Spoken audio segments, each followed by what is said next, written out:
ఇప్పుడు వెనుకకు లేని పరిస్థితి, ముందుకు పోతేనే అంత మనోళ్ళే కూడా ఉన్నాయిగా అనేది ఒక రాజకీయ చర్చ జరుగుతూ ఉంటుంది. దీన్ని కేసీఆర్ పూర్తిగా క్యాప్చర్ చేసుకోవడానికి ఏమైనా ప్రయత్నం చేస్తూ ఉండా అంటే అవును అనే సమాధానం వస్తూ ఉంది. ఏం చేయబోతా ఉన్నాడు?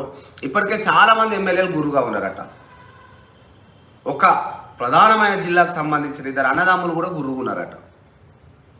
అవసరమైతే రేవంత్ రెడ్డిని దింపి ఒక పెద్ద నాయకుడు ఉత్తమ్ కుమార్ రెడ్డి కానీ బట్టి విక్రమార్కన్ కానీ సీఎం చేయాలని పావులు కలుపుతూ ఉన్నారట అంతర్గతంగా. అది సాధ్యం కాకపోతే మరి కేసీఆర్ మాయలో ఏమన్నా వాళ్ళు పడతారా?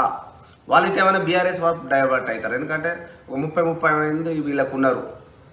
మరి వాళ్ళు ఒక 20-25 మంది వచ్చి ఇక్కడ ప్రభుత్వాన్ని ఏర్పాటు చేసుకోవచ్చు కదా. ఏమైనా ఉందా? ఎందుకంటే ఎంఐఎం మద్దతు కూడా ఉంటుంది. ఈ హైడ్రా వల్ల ఎంఐఎం కూడా వీళ్ళు కోపం చెప్పించే ప్రయత్నం చేసినారు. ఎందుకంటే వాళ్ళ కళాశాల కూడా మరి ఆ చెరువులో ఉన్నదనేది ఒక వార్తలు వస్తున్న నేపథ్యంలో అందరు గురువుగా ఉన్నారు కాబట్టి